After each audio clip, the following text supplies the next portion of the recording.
In this video, we'll show you how to connect the Sunnyboy Smart Energy to the SMA Home Storage battery using the commissioning wizard.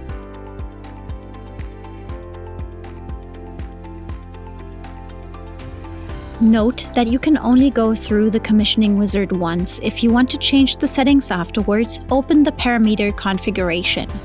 Once you are connected to the user interface, the commissioning wizard of the Sunnyboy Smart Energy will start automatically. You can adjust the network configuration in the device details if required. First, register the system's administrator. You can add additional users after you completed the commissioning wizard. Further information is available in the system manual.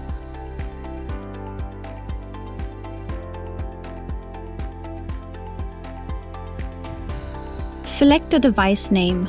Then, select the operating principle of the inverter in the system. Make sure to comply with the system requirements. In this video, we will configure the device as a system manager.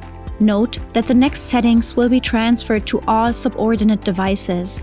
If the Sunnyboy Smart Energy is configured as subordinate device, the control settings will be taken from the system manager, such as the Sunny Home Manager 2.0 or any other inverter that is configured as system manager. In that case, make sure to complete the commissioning of the subordinate device prior to the commissioning of the system manager. In the next step, select the update options. Activate the automatic security and feature updates and the automatic synchronization with the Sunny Portal powered by NXOS. You can add further system devices by clicking on the gear wheel icon next to the type of communication. For example, Modbus devices or SMA Speedwire devices. Set a system password and search for further devices in the system. If you want to add encrypted devices, then you have to enter the system password of those devices to unlock them. Note that all devices within the system must have the same password. Before commissioning, make sure that the SMA Home Storage runs at least on firmware 1.1.19.r. The SMA Home Storage battery is displayed automatically. Next, select the country dataset. This setting is very important because the device cannot be operated if you do not set the country dataset. Select the phase that the inverter is connected to. Now, we must carry out the settings for the energy meter at the point of interconnection. The energy meter provides the measured values for grid supply and grid feed-in. Select the energy meter and assign a channel.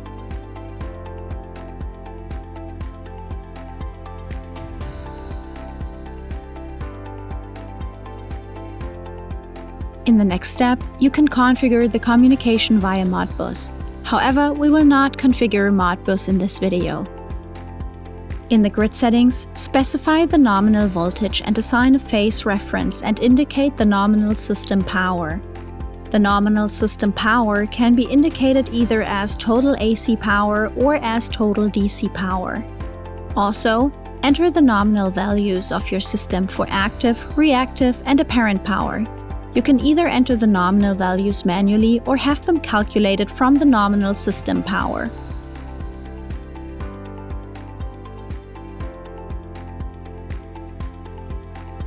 After carrying out the grid settings, carry out the settings for active power. Make sure to set the parameters depending on your specification. Afterwards, set the grid operator specifications. Next, carry out the settings for reactive power.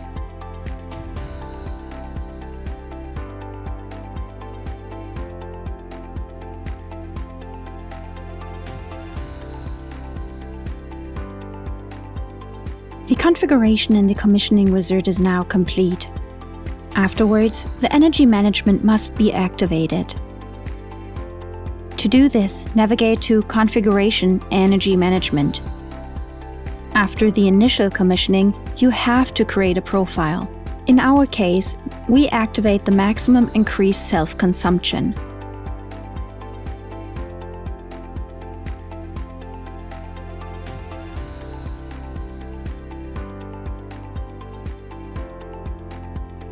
We hope this video was helpful. If you need any further assistance, check out other tech tips on our channel or comment your question down below. You want to stay on track with our tech tips on SMA products? Subscribe to our channel and stay up to date.